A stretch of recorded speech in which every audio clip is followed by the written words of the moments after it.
ఏంటి అసలు ఈ నోటీసులు ఎంతమందికి ఇన్ని మీడియా ఛానళ్లకు ఇట్లా ఇండిపెండెంట్ పర్సన్స్కి ఎందుకు పంపించింది అంటే ఏమన్నా సమాధానం దొరికిందా మీకు? అంటే మొట్టమొదటిగా దీని గురించి మాట్లాడితే హ్మ్. ప్రపంచంలో నాకు తెలిసి హ్మ్. బిల్కిస్ బానో కేసులో కూడా ఇంత పెద్ద దస్త్రం ఉండకపోవచ్చు. ఓకే.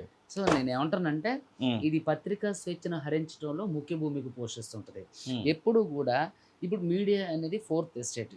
అది ఇప్పుడు ఎవరు ఏది చెప్పినా, ఎవరు ఏది చేసినా మీడియాలో చూపించడం అనేది మీడియా యొక్క ముఖ్య ఉద్దేశం. దాని ద్వారా ప్రజలకి ఇన్ఫర్మేషన్ అంటే ఒక వాహకంగా మీరు పనిచేస్తూ ఉంటుంటారన్నట్టు. యెస్. సో ఇక్కడ నేను చెప్పేది ఏంటనంటే పత్రికా స్వేచ్ఛను హరించడానికి మంగ్లీకి ఉన్నటువంటి రైట్ ఏంటి?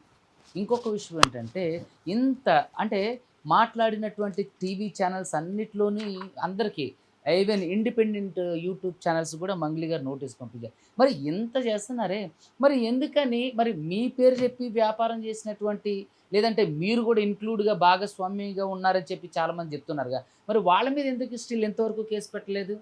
రమవత్ మధు మీద గానివ్వండి, బాలాజీ నాయక్ మీద గానివ్వండి, బాలాజీ నాయక్ అంటే నా కేటగిరీ కాదనుకోండి. సరే అతను దేవరకొండ, నల్గొండ. సో మిగతా వాళ్ళు ఎవరైతే భరత్ చౌహాన్, శైలజ చౌహాన్, సింగర్ మంగ్లీ తమ్ముడు శివ మరి ఆళ్ళ మీద ఎందుకని కేసు పెట్టలేదు? అంటే పత్రికల మీద కేసు పెడితే పత్రికలు ఇది ఇండైరెక్ట్‌గా భయపెట్టడమా? అంటే పత్రికలను భయపెట్టేంత స్థాయికి ఆవిడ ఎదిగారా? ఆవిడేమన్నారు? ఏదో డీజీపీని కలిసిన తర్వాత లక్డికాపూర్‌లో ఉన్నటువంటి డీజీపీ గారి ఆఫీసులో ఆయన కలిసిన తర్వాత, "నేను మీడియా కుటుంబం నుంచి వచ్చా. మీడియా అంటే నాకెంతో గౌరవం. మీరే నన్ను ఈ స్థాయికి తీసుకెళ్ళినని" చెప్పినటువంటి మంగ్లీ గారు, మరి ఈరోజు దాదాపుగా 40 మందికి ఏది ఇన్క్లూడింగ్ టీవీ9తో పాటుగా మిగతా ఎన్‌టీవీ అన్నీ ఇక ఏవైతే ఛానల్స్ ఉన్నాయో ఇలా అందరి మీద నోటీసులు పంపించడానికి గల ఆంతర్యం ఏంటి? అంటే నా గురించి ఎవరు మాట్లాడినా సరే మీకు అంటే చట్టపరమైనటువంటి చర్యలు తప్పవని ఇండైరెక్ట్ ఇండికేషనా ఇది? అంటే ఏమనుకుంటున్నారు? అలాంటప్పుడు మోడీ గారు ఎన్ని నోటీసులు పంపించాలి? కాంగ్రెస్ గవర్నమెంట్ ఎన్ని నోటీసులు పంపించాలి? ఎవరి గురించి పంపినా సరే ఆళ్ళందరూ ఎన్ని నోటీసులు పంపించాలి? అలాంటప్పుడు మీడియా యొక్క ప్రస్థానం, మీడియా యొక్క ఉనికి ప్రమాదంలో పడే పరిస్థితులు ఉంటది కదా! ఇప్పుడు మిగతా వాళ్ళకి గూడా ఈవిడ తెరలేపినట్టు గదా! నేను హ్మ్. కేసులు పెట్టి వీళ్ళని భయపెట్టేస్తా.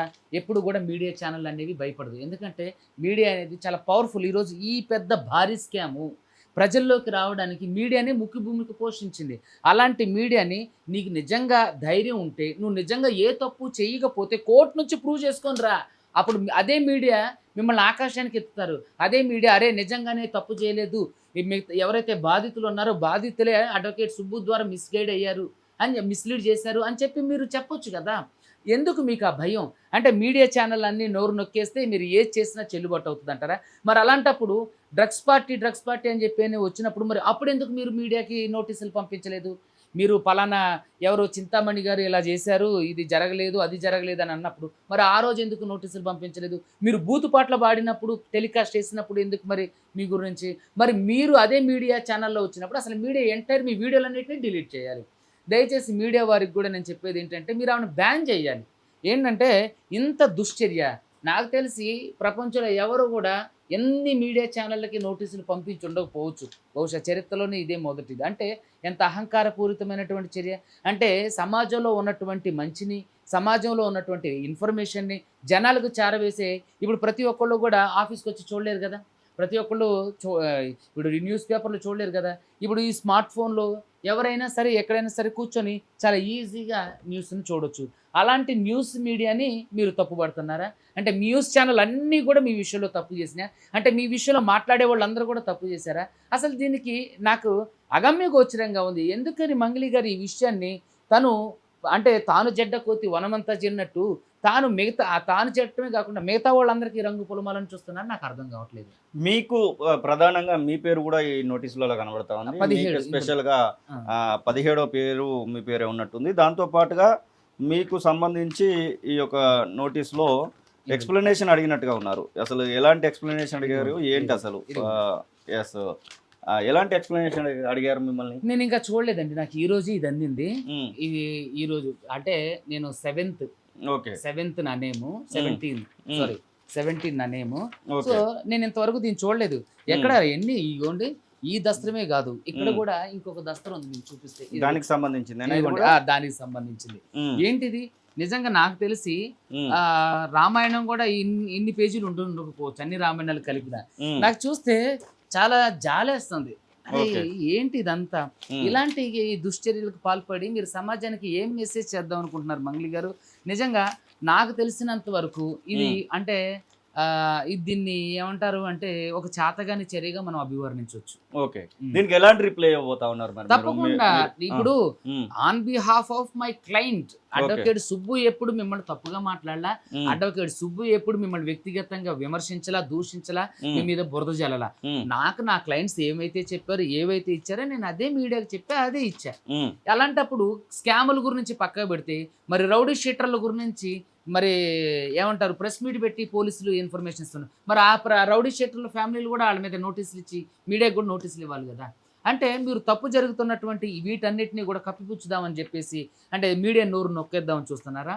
అంటే ఈరోజు ప్రధానమైన మీడియాలు శాటిలైట్ ఛానల్స్ ఏవైతే ఉన్నాయో అవన్నీ కూడా రేపొద్దున మిమ్మల్ని ఏ విధంగా కవర్ చేస్తే, ఆ ఛానల్స్ అన్నీ కూడా మీకు ఏ విధంగా రేపొద్దున గౌరవిస్తే, ఇవన్నీ కూడా మీరు నిజంగా ఏ తప్పు చేయకపోతే త్రూ కోర్టు ద్వారా మేము వేసిన కేసులు ఫేస్ చేసి మీరు క్లీన్ చిట్ తీసుకొని రండి. అదే మీడియా మిమ్మల్ని ఆకాశానికి ఎత్తుది. ఎందుకు మీకు అంత భయం? ఎందుకు మీకు అంత వెన్నులో వణుకు?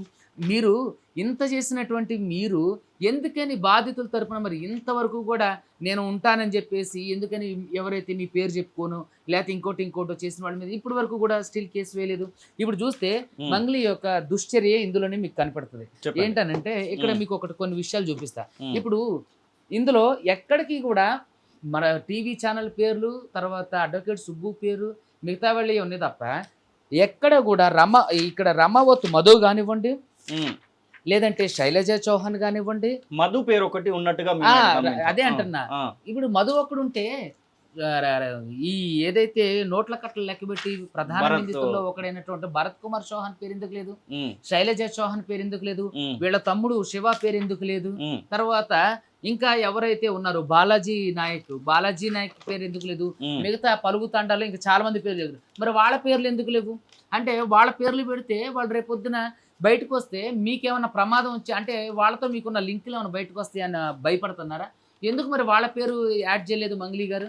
దయచేసి దీనికి మీరు సమాధానం చెప్పాలి. ఎందుకు అని అంటే మీడియా ఛానల్తో పాటుగా అందరినీ బ్లేమ్ చేసి అందరూ చెడ్డ పనులు చేశారు, మీరు ఒక్కరు మాత్రమే నీతిగా నిజాయితీగా ఉన్నారని దీని అర్థం.